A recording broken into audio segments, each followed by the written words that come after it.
প্ৰিয় দৰ্শক, আপুনি নৱজাতক শিশুৰ ফটো শ্বেয়াৰ কৰি ভাল পায় নেকি?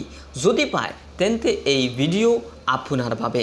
কিয়নো আজিৰ ভিডিঅ'ত আমি আলোচনা কৰিম নৱজাতক শিশুৰ ফটো তোলা ও শ্বেয়াৰ কৰা কেনেকৈ হ'ব পাৰে ক্ষতিৰ কাৰণ। চেনেলটো যদি নতুন আহিছে তেন্তে ছাবস্ক্ৰাইব কৰি দিব আৰু বেল আইকন প্ৰেছ কৰি দিব। লগতে আমাক ফেচবুকত ফ'ল' কৰিবলৈ নাপাহৰিব। আহক আৰম্ভ কৰোঁ। আমাৰ সমাজত সকলোৱে সন্ততিক তথা শিশুসকলক যথেষ্ট মৰম কৰে। আচলতে শিশুসকল থাকেই ইমানেই মৰমীয়াল যে সকলো সিহঁতৰ ফালে ধাবিত হয়। শিশুসকলক মৰম কৰা নবী মুহাম্মদ সাল্লাল্লাহু আলাইহি ওয়াসাল্লামৰ বিশেষ সুন্নতো হয়। মাক দেউতাকৰ পৰা আৰম্ভ কৰি আমি সকলোৱে শিশুসকলক মৰম কৰোঁ। গালত চুমা আলিংগন কৰি থাকোঁ। অলপ ডাঙৰ হ'লে ভিন্ন ধৰণে কথা পাতোঁ, ধৰি ধৰি খোজ কঢ়োৱা শিকাওঁ, শিশুৰ লগত হাঁহোঁ কান্দোঁ। সেই মুহূৰ্তবিলাক ডাঙৰসকলৰ বাবেও বৰ আনন্দৰ সময়, যেন অন্যান্য টেনশ্যনৰ পৰা মুক্ত পোৱা যায়। এই সকলোখিনি ঠিকে আছে, কিন্তু আমাৰ সমাজৰ অধিকাংশই এটা বৰ বেয়া কাম কৰে শিশুসকলক মৰম কৰিবলৈ গৈ। শিশুসকলৰ সৈতে স্মৃতি ৰক্ষাৰ্থে ফটোবিলাক কেমেৰাত আবদ্ধ কৰে। ইয়াতেই থমকি নাথাকি ফটোবিলাক সামাজিক মাধ্যমত শ্বেয়াৰ কৰি দিয়ে, যিটো খুবেই এটা বেয়া দিশ। এনে কৰাত অনেক ক্ষতি হ'ব পাৰে আপোনাৰ সন্তানৰ। সেইখিনি সম্পৰ্কে কিছুখিনি বাৰু মই ক'ম আজিৰ এই ভিডিঅ'ত, কিন্তু আপুনি কিভাৱে এই সম্পৰ্কে কমেণ্টত নিশ্চয়কৈ জনাব। আমাৰ সমাজত অনেক আছে, বিশেষকৈ কিছুমান আধুনিক পিতৃ মাতৃ যিসকলে নৱজাতকৰ ফটো তুলি সামাজিক মাধ্যমত সকলোকে জনায়, মই আজি পিতৃ হ'লোঁ, মই আজি মাতৃ হ'লোঁ, আমাৰ ঘৰত নতুন মেহমান আহিছে, আজি মোৰ আটাইতকৈ সুখীৰ দিন ইত্যাদি ইত্যাদি কেপশ্যনেৰে। কেপশ্যনত কোনো আপত্তি নাই, কিন্তু নৱজাতকৰ ফটো শ্বেয়াৰ কৰাৰ দৰকাৰটো বা ক'ত? কিছুমানে এনেকুৱা ফটো শ্বেয়াৰ কৰে যে কিবা কম, সন্তানটো কেৱল মাকৰ পেটৰ পৰা নাপাক ৰাস্তা দি ওলাইছে, শৰীৰত তেজ লাগি আছে, অন্যান্য বহুত কিবা কিবি লাগি আছে, সেই সময়তে সেই অৱস্থাতে ফটো মাৰি দিয়ে।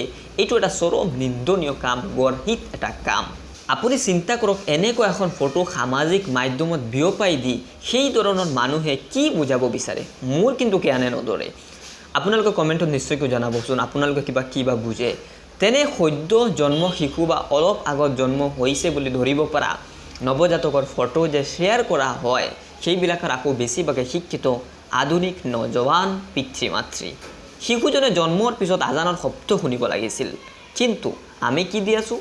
তাৰ চকু, তাৰ শৰীৰত ফ্লেছ লাইট, যিটো মাৰাত্মক ক্ষতিৰ কাৰণ হ'ব পাৰে। এনেকুৱা কামৰ পৰা আমি সকলো বিৰত থকা উচিত। আমাৰ উচিত আছিল শিশু জন্মৰ লগে লগে পিতৃজনে শুক্ৰিয়াৰ নামাজ আদায় কৰিব লাগিছিল। লগতে এই শিশুজনৰ সকলো ধৰণৰ ৰোগ বালাইৰ পৰা নিৰাপদে ভাল মানুহ হোৱাৰ, শিক্ষিত হোৱাৰ, সৃষ্টিকৰ্তাৰ উত্তম আবিদ, উৎকৃষ্ট বান্দা হোৱাৰ বাবে দোৱা কৰাৰ। কিন্তু আমি কি কৰি আছোঁ? যিয়েই হওক, যিসকলে ভিডিঅ'টো চাইছে তেওঁলোকে মনে মনে প্ৰতিশ্ৰুতি গ্ৰহণ কৰক যে এনেকুৱা কাম, অৰ্থাৎ নৱজাতকৰ স্থিৰ ছবি আপলোড নকৰিব। কোনোবাই আপলোড কৰিলে ইগনোৰ কৰক, পাৰ্চনেলি বুজাবলৈ চেষ্টা কৰক, পোষ্টত লাইক কমেণ্ট দিয়াৰ পৰা বিৰত হওক, যাতে সেইজনে চিন্তা কৰে যে কি কাৰণত সুখৰ বাৰ্তাত কোনো ৰিয়েক্ট অহা নাই। আকৌ আমাৰ ঘৰত শিশু জন্ম হ'লে মেহমান আহে চাবলৈ, তেতিয়া সকলোৱে এটা এটা ফটো ক্লিক কৰি নিয়ে। অনুগ্ৰহ কৰি এইবিলাক বন্ধ কৰক। শিশুৰ চকুত ফ্লেছ লাইটে বহুত বেছি ক্ষতি কৰে। মাক দেউতাকৰ মোবাইলৰ পৰা এটা দুটা ফটো লৈ ল'লেই হ'ল, ইমানবাৰ কিয় ফটো ক্লিক কৰিব লগা হৈছে? যদি আমি আমাৰ ইমান ব্যস্ততাবিলাক আঁতৰাই আমি চাবলৈ যাব পাৰিছোঁ, তেন্তে আকৌ ফটো ক্লিক কৰাৰ কিয় বা দৰকাৰ হ'ল? এতিয়া আহিছোঁ সমান্তৰালভাৱে আন এটা বিষয়লৈ। আমি শিশুৰ ফটো ক্লিক কৰি ইমানেই বেড হেবিট বনাই লওঁ যে কিছুদিন পিছে পিছে ফটো আপলোড দিওঁ শিশুৰ সৈতে সামাজিক মাধ্যমত, খেলি থকা অৱস্থাত, গাড়ীৰে ক'ৰবাত যোৱা অৱস্থাত, টোপনি অৱস্থাত, শুৱাই থকা অৱস্থাত, কাপোৰ পিন্ধাই থকা অৱস্থাত, আকৌ স্কুলত দিয়া অৱস্থাত।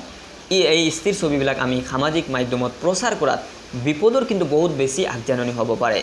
আপুনি জানি ৰাখক, এনেকুৱা কৰাত আপোনাৰ সন্তানৰ প্ৰায় বেছি আপুনি নিজেই নষ্ট কৰি আছে। বাকীখিনি আপুনি নিজেই নিশ্চয়কৈ অনুভৱ কৰিব পাৰিব কোন ধৰণৰ ক্ষতি হ'ব পাৰে এজন সন্তানৰ প্ৰায় বেছি নষ্ট হ'লে। আৰু আমি যে এনেকুৱা শিশুৰ ফটোবিলাক সামাজিক মাধ্যমত বিয়পাইছোঁ, এই শিশুবিলাক যেতিয়া 10, 15 বা 20 বছৰীয়া হ'ব, সিহঁতেতো ফটোবিলাক দেখিব, তেতিয়া সিহঁতে কি অনুভৱ কৰিব? BBC-ৰ এটা ছাৰ্ভে মতে বেছিভাগ শিশু ডাঙৰ হৈ তেনে ফটো সামাজিক মাধ্যমত দেখি অসন্তুষ্ট হৈছে। প্ৰিয় দৰ্শক আশা কৰোঁ আজিৰ এই ভিডিঅ'টোৰ সাৰমৰ্ম আপুনি বুজিব পাৰিছে যদি চেনেলটোত নতুন আহিছে তেন্তে সাবস্ক্ৰাইব কৰি দিব লগতে বেল আইকন হিট কৰিবলৈ নাপাহৰিব আৰু ভিডিঅ'টো লাইক আৰু শ্বেয়াৰ কৰিবলৈ নাপাহৰিব যদি কিবা ডাউট থাকে তেন্তে কমেণ্টত নিশ্চয়কৈ জনাব ধন্যবাদ